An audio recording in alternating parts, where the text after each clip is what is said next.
So this next video, we want to demonstrate registering and logging into the website using a phone number and an email address. And it's going to do some two-factor authentication using CoreiRST and a service called Twilio to send text messages. So what happens, let's just do this. Let's put in the phone number and the associated email address. And when we hit let's go, it's going to call send login information over here in the LottoPool APIs that are ready to be called. I just got the text message on my phone with the code. If we look at the activity log, we see that that's exactly what happened. Sent login information. Ran a little bit slow. That's slower than normal, that's for sure. But anyhow, it passed us exactly what we expected, the email address and phone number. When this API got this information invoked from here, it generated a random code and it sent that random code via text message to the associated phone number to log in. At the same time, it logged that random code in a table. Let's see. Let's look at it right here.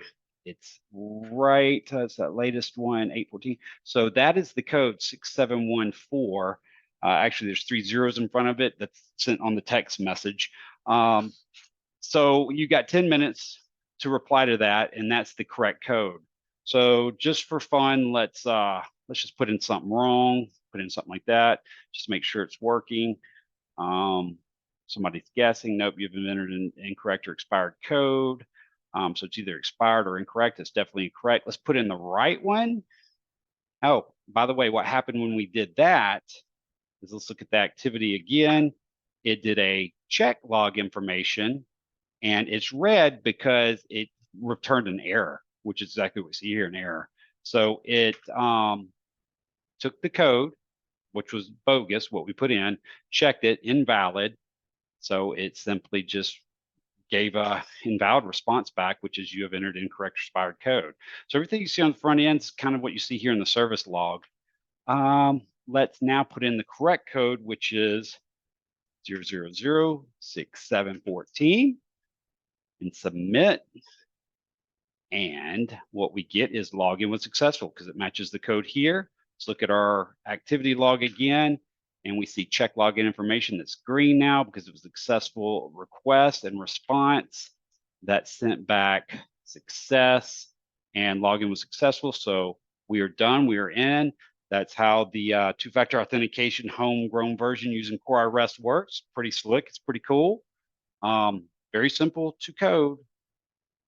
And we are now loading the pools for the game, and we can talk about the next service to come from this screen. There's several that go on here: edit participant settings, all kinds of different services that we call here that are over in our library on CoreiRST.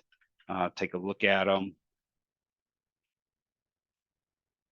So as you guessed, get participant entry info is in here, view participant history, there's get participant play history, participant settings. I don't know if that specifically is one, but you would think it might be. Yep, get participant and post participant settings, joining, which comes with a whole bunch of services on its own. But the first one we'll look at in the next video is edit participant settings and see how cool that is. All right, till next time, see ya. Solutions LLC is your partner for IBMI custom development, integration, and modernization. With 30 years experience in AS400, iSeries, and IBMI space, we can handle any project, big or small. Do you need an IBMI access to get help sharpening your skills or to learn more about this amazing platform? Check out pub400.com, where access is free.